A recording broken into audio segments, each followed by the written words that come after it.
Comenzamos hoy, amigo oyente, a considerar en detalle el primer libro de la Biblia, o sea, el libro de Génesis.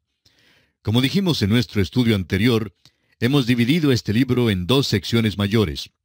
La primera sección comprende los capítulos 1 al 11, y la segunda sección comprende los capítulos 12 al 50. En los primeros dos capítulos de la primera sección tenemos la historia de la creación. En primer lugar, como ya hemos visto, está la creación del universo, la catástrofe de la tierra y la restauración de la tierra. Ahora, en el capítulo 2 tendremos la creación del hombre, pero aquí tenemos la historia de la creación presentada brevemente y con exactitud en un solo versículo.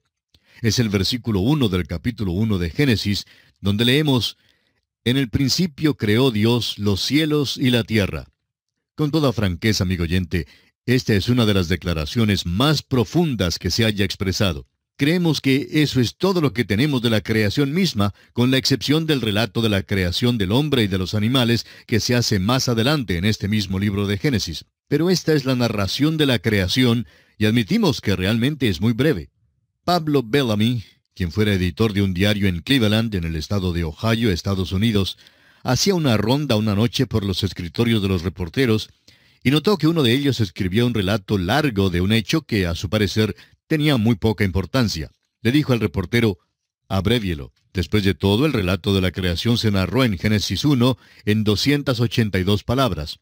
El reportero contestó entonces: «Así es, pero yo siempre opiné que bien se pudo haber evitado muchos argumentos más adelante en cuanto a la creación si alguien hubiera escrito unas 200 palabras más».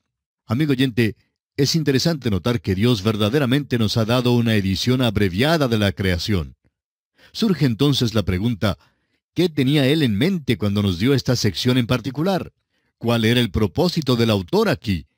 ¿Fue su propósito enseñar geología? Bueno, permítanos decir que hay mucha controversia y desacuerdo en cuanto a esto, como vamos a ver hoy en nuestro estudio. Hace algún tiempo, la Junta de Educación del Estado de California en los Estados Unidos votó por incluir la teoría bíblica, como la llaman, en los libros de ciencia. Ahora, francamente, no estamos seguros de que esto nos satisfaga. Alguien dirá: «Bueno, ¿cómo es que no se siente alegre por el paso que se ha dado, ya que es un paso adelante?» Amigo oyente, la razón por la cual no nos sentimos satisfechos por esto es por el carácter de los maestros que la enseñan. No hay suficientes maestros que sean cristianos y que tengan una base verdaderamente bíblica para poder enseñarla correctamente. Los maestros de las escuelas primarias que están realmente preparados para enseñar la historia de la creación son muy pocos.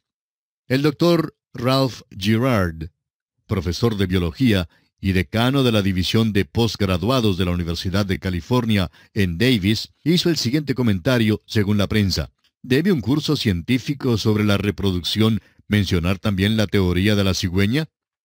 Bueno, para beneficio de este profesor, lo más interesante es que la teoría de la cigüeña no se menciona para nada en la Biblia.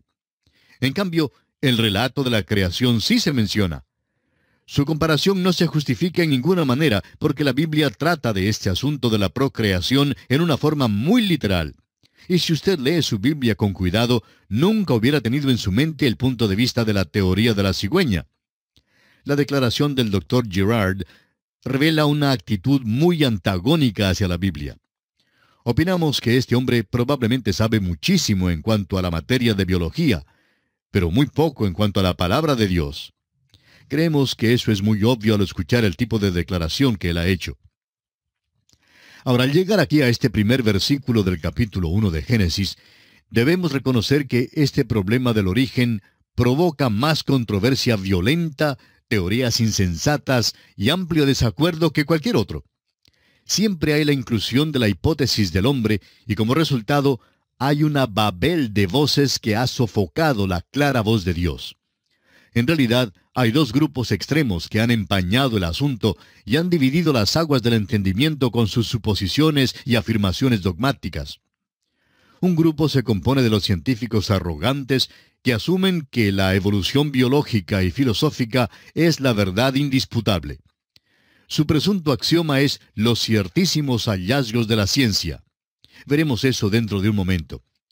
El otro grupo se compone de los teólogos jóvenes y orgullosos que se atribuyen el superconocimiento de que ellos han descubierto cómo es que Dios lo hizo. Describen y hablan eruditamente acerca de alguna teoría ingeniosa que reconcilia la ciencia con la Biblia. Miran con desdén a los grandes expositores bíblicos del pasado como si fueran enanos bíblicos comparados con ellos. Permítanos decir, amigo oyente, que estos dos grupos harían bien en considerar una declaración que se le hizo a Job. Cuando el Señor por fin se le apareció, le hizo esta pregunta en Job 38:4. ¿Dónde estabas tú cuando yo fundaba la tierra? Házmelo saber si tienes inteligencia. Y la verdad es que Dios le dice al hombre, tú hablas acerca del origen del universo, pero tú ni siquiera sabes dónde estabas cuando yo fundaba la tierra. Y esa es una buena pregunta que estamos seguros ningún hombre puede responder. Ahora hay algunas teorías extremas y creemos que probablemente debemos considerarlas. Y a propósito, podemos hacer una división aquí, una división doble. Si vamos a hablar sobre los orígenes, estamos limitados o bien a la especulación o a la creación. Toda teoría cae dentro de una de estas dos divisiones. Ahora no nos diga que la ciencia dice, porque después de todo, la evolución tiene muchas teorías hoy. Y algunos de los científicos más respetables del pasado y del presente rechazan la evolución. De modo que usted no puede presentarla como una declaración científica, como cuando se afirma que 2 más 2 son 4. Luego hay el relato de la creación en Génesis capítulo 1, y eso a propósito hay que aceptarlo por la fe. Es muy interesante que Dios lo hiciera así. Es la única manera en que puede ser aceptado. El escritor a los Hebreos lo expresó de esta manera allá en el capítulo 11 de su carta. Es pues la fe, la certeza de lo que se espera, la convicción de lo que no se ve, porque por ella alcanzaron buen testimonio los antiguos.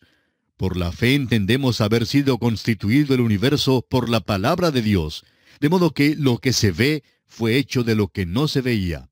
Así es que el gran problema todavía permanece hoy. ¿Cómo pasó de la nada a hacer algo? La única manera en que uno lo puede saber es por la fe o por la especulación. Y permítanos decirle que la especulación no tiene nada de científico. Observemos ahora algunas de las teorías, y es bastante interesante notarlas. Hay quienes dicen hoy que debemos aceptar la respuesta científica. Y a ellos les preguntamos, ¿cuál es la respuesta científica? ¿De qué ciencia hablamos? En el año 1806, el profesor Lyell dijo que el Instituto francés enumeró no menos de 80 teorías geológicas que eran hostiles a las Escrituras, pero que ninguna de esas teorías se afirmaban hoy en día. Y eso es muy interesante. A muchos nos enseñaron unas teorías en las escuelas, las cuales ni siquiera se enseñan hoy en día. Por ejemplo, hubo un tiempo cuando se afirmaba que el sistema tolemaico era el correcto. Y amigo oyente, esa teoría contradecía el libro de Génesis. Pero no creemos que haya un científico respetable en nuestro tiempo que mantenga ese punto de vista tolemaico. Luego hubo el sistema científico newtoniano. Por años los científicos del mundo sostenían ese punto de vista y decían que contradecía la Biblia, y así era. Pero ¿sabe usted que hoy han descartado ese sistema newtoniano? Comenzaron luego a enseñar la hipótesis nebular. Enseñaban que la materia es indestructible. Eso fue antes del advenimiento de la bomba atómica, por supuesto. Pero ahora todo eso ha sido descartado. De modo que cuando alguien dice hoy que quiere mantener un punto de vista científico en oposición al relato del Génesis, quisiéramos preguntarle, ¿a cuál ciencia se adhiere usted? ¿Y sabe usted que lo que es ciencia hoy puede que no sea ciencia mañana? Dicen que esos libros cambian cada 10 años y que la mayoría de ellos cambian cada 5 años. La verdad es que debemos considerar cuál fue el propósito de Moisés al escribir este libro. Creemos que él se reiría de toda esa confusión que ha resultado hoy en cuanto al relato de la creación. El apóstol Pablo nos dice el propósito de la Escritura. Él dice en su segunda carta al joven Timoteo, en el capítulo 3, versículos 16 y 17, «Toda la Escritura es inspirada por Dios y útil para enseñar, para redarguir, para corregir, para instruir en justicia, a fin de que el hombre de Dios sea perfecto, enteramente preparado para toda buena obra». ¿Cuál es entonces el propósito de la Escritura? El propósito es instruir en justicia. No fue escrita para enseñar geología ni biología. Fue escrita para mostrar la relación del hombre con Dios y los requisitos de Dios para el hombre hoy en día y lo que el hombre debe hacer para ser salvo. Usted puede escribir esta pregunta sobre la primera parte del libro de Génesis. ¿Qué debo hacer para ser salvo? Suponga, amigo oyente, que Dios hubiera dado una declaración científica de la creación. ¿Cuántas personas de la época de Moisés podrían haberla entendido? ¿Cuántas personas aún en nuestro tiempo podrían entenderla? Usted debe recordar que la Biblia no fue escrita para profesores doctos, sino para la gente sencilla de todas las épocas en todas partes. Sin embargo, siempre ha atraído a los hombres inteligentes, y queremos decir a los hombres verdaderamente inteligentes. De modo que no está expresada en esa clase de lenguaje. Si hubiera sido escrita en el lenguaje científico de la época de Moisés, ciertamente la habrían rechazado. Los hombres han salido con varias soluciones con respecto al origen del universo. Una de ellas es que es una ilusión. Bueno, esa declaración está ciertamente en oposición a los hechos, ¿no le parece? Sin embargo, hay muchos que la afirman. Luego hay quienes dicen que el universo se originó espontáneamente de la nada. Bueno, eso es lo que dice la Biblia en cierta manera, pero hay que recordar que fue porque Dios habló, Dios lo creó. La tercera versión es que no tuvo origen, sino que ha existido eternamente. La cuarta versión es que el universo fue creado. Permítanos ahora compartir con usted algunas de estas teorías que los hombres han desarrollado a través de la historia del mundo. El doctor Harlow Shapley, quien fue director del observatorio de Harvard, dijo: «Todavía estamos sumidos en una ignorancia abismal en cuanto al mundo en que vivimos. Hemos avanzado muy poco con relación a la total extensión conjeturable del conocimiento que está más allá del nivel de la sabiduría adquirida por animales de una larga experiencia racial. Es cierto que no tememos más los extraños chillidos en la oscuridad, ni somos supersticiosos en cuanto a los muertos. En muchas ocasiones somos valerosamente racionales. Sin embargo, no sabemos hasta qué punto lo desconocido supera a lo conocido». Amigo oyente, sin duda alguna, esta es una tremenda declaración. Y el doctor Lawrence C. Isley, de la Universidad de Pensilvania, dijo: «No sabemos más en cuanto a la materia y cómo se produce que lo que sabemos de las cosas espirituales. Por eso creo que es imprudente decir en nuestro presente estado de conocimiento que el uno excluye el otro. El universo parece existir como una serie de niveles emergentes, ninguno de los cuales es como el nivel anterior. Que el hombre y lo demás de la vida han evolucionado es innegable, pero lo que está debajo de esas manifestaciones exteriores no lo sabemos». Y añade el doctor Isley: «Yo quisiera poder contestar su pregunta, pero el cubrir mi ignorancia con palabras grandes no sería provechoso ni para usted ni para mí». Veamos también algunas declaraciones tomadas de la prensa. Allá por el año 1961, un diario publicó un artículo en el cual decía que el hombre estaba a punto de descubrir el misterio del origen del mundo.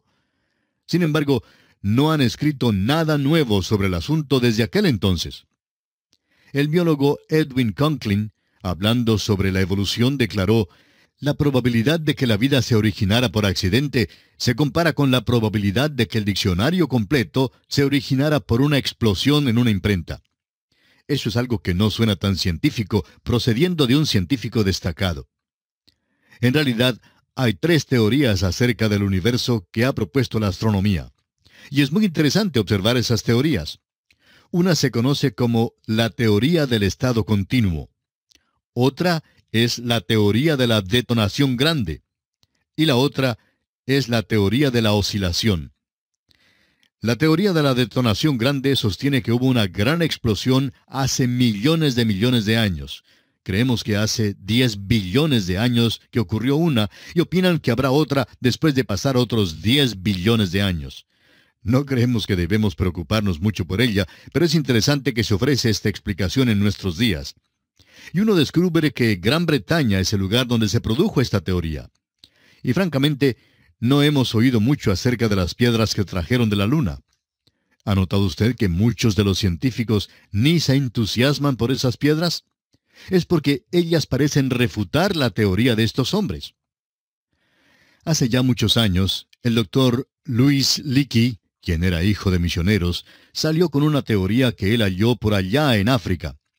Se trata de una calavera que él llama el hombre cascanueces. Suponemos que tenía las muelas bastante buenas. Se supone que vivió allá hace unos 600,000 años, según el doctor Leakey. Bueno, ya hemos tenido teorías así como estas antes, pero muchos de los grandes científicos de hoy no son engañados con ellas. Ahora, el doctor Lawrence S. Dillon, profesor asociado de biología de la Universidad de Texas, dice: el hombre no es animal, sino una planta que evolucionó de una alga marina. Todo animal en realidad es un tipo de planta altamente modificada que se ha derivado hace 1 billón de años o algo así de una ascendencia común con una alga marina. Ahora es posible que usted y yo hemos estado buscando a nuestros abuelos en el lugar equivocado. Algunas personas los han estado buscando en un árbol. Debiéramos estar por allí arrancando las algas marinas porque ellas son nuestros abuelos. Amigo oyente, esto se vuelve verdaderamente ridículo cuando uno lo pone al lado de algunas otras cosas. Los dogmas de la ciencia pueden llegar a ser hasta una tontería absoluta. Según el doctor J. V. N. Talmage, cuando en las excavaciones arqueológicas se encontraba objetos prehistóricos culturales, se acostumbraba a arreglarlos de tal manera que aquellos objetos más rústicos siempre fueran datados o fechados más antiguos que aquellos de un tiempo más reciente, sin dar importancia al lugar donde fueran hallados. Sin embargo, ha sido desconcertante el hecho de que a veces han encontrado una civilización avanzada debajo de lo que parecía ser una civilización prehistórica. Hay tantas otras teorías así que se ofrecen hoy en día en cuanto al principio de la Tierra. El doctor Klaus Mantel, de Alemania, dijo: no veo razón para que la raza humana se vea más relacionada con monos que con canarios o canguros. Tal vez esa es la dirección que debamos seguir en busca de nuestros antepasados. Ahora, como usted sabe, amigo oyente, ni siquiera los evolucionistas se ponen de acuerdo. La teoría evolucionista se divide en muchos aspectos y puntos de vista. Nunca ha sido probada como la verdad.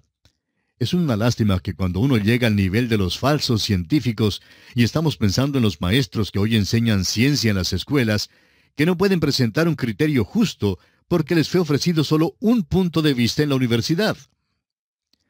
El doctor G. A. Kercott, del Departamento de Fisiología y Bioquímica en la Universidad de Southampton, en Inglaterra, ha escrito el libro que lleva el título Las implicaciones de la evolución.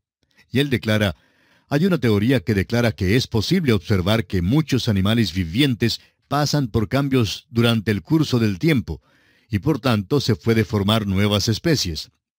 Esta se puede llamar una teoría especial de la evolución, y es posible probarla en ciertos casos por experimentos. En cambio, hay la teoría que propone que toda forma viviente en el mundo ha procedido de una sola causa, la cual salió de una forma inorgánica.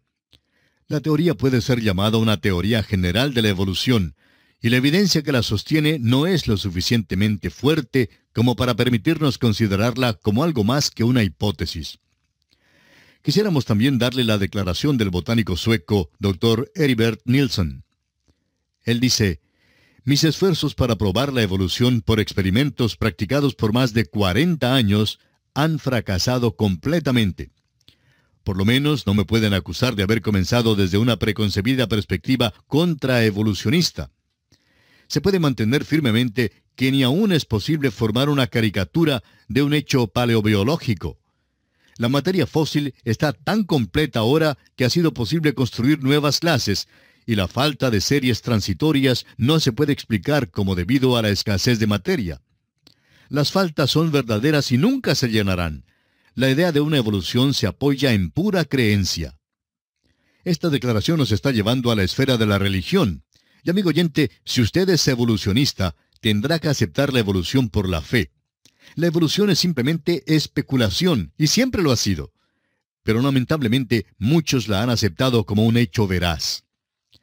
Ahora hay un grupo de teólogos, casi todos jóvenes, que no quieren que los llamen oscurantistas intelectuales, de modo que han adoptado lo que se conoce como la evolución teísta. El doctor Kirtley Mather en La ciencia reflexiona sobre la religión, declara: cuando un teólogo acepta la evolución como el proceso utilizado por el Creador, debe estar dispuesto a ir hasta lo último. No solo es un proceso metódico, sino un proceso que continúa. La edad de oro para el hombre, por si acaso hay una, queda para el futuro y no tuvo lugar en el pasado. Además, el proceso creador de la evolución de las primeras células vivientes, procedentes de materias no vivientes que previamente existían, puede representar un brinco primitivo, más bien que un infinitesimal paso por la senda del progreso, pero es un desarrollo enteramente natural. Permítanos decirle, amigo oyente, que no es posible. Es un dogma irrazonable. Es una posición ilógica decir que uno es evolucionista teísta. Hay quienes tratan de ir en dos direcciones. Les gustaría progresar con los que no creen y a la vez llevar una Biblia Scofield en la mano. Tememos que sea difícil hacer las dos cosas a la vez. Es como aquella antigua carrera griega donde se pone un pie en un caballo y el otro pie en otro caballo, y luego comienza la carrera. Bueno, es magnífico cuando los dos caballos corren en la misma dirección. Pero cuando uno de los caballos decide correr en una dirección y el otro caballo en otra dirección, pues se encuentra uno en aprietos. Hay que determinar con cuál se queda, y esa es precisamente la condición del evolucionista teísta. Ordinariamente se equivoca de camino. Por lo general, se equivoca de caballo también. Hoy se encuentran tantos seres inteligentes que parecen estar mal informados. Hace años la revista Liberty publicó un artículo en el cual decía, entre otras cosas, según la historia bíblica, ¿cuál es la fecha de la creación del mundo? ¿Y sabe usted, amigo oyente, lo que dieron como respuesta? 4004 años antes de Cristo. Absolutamente ridículo. ¿Quién estaba allí sino solo Dios? Dios creó el universo. Bueno, amigo oyente, nuestro tiempo se ha ido ya y tenemos que detenernos por hoy en este lugar. En nuestro próximo programa continuaremos dando lectura a algunas de las declaraciones que los hombres han expresado, tratando de explicar a su manera el principio del universo, negándose a aceptar lo que Dios ha declarado como el principio de nuestra tierra. Será pues, hasta nuestro próximo programa.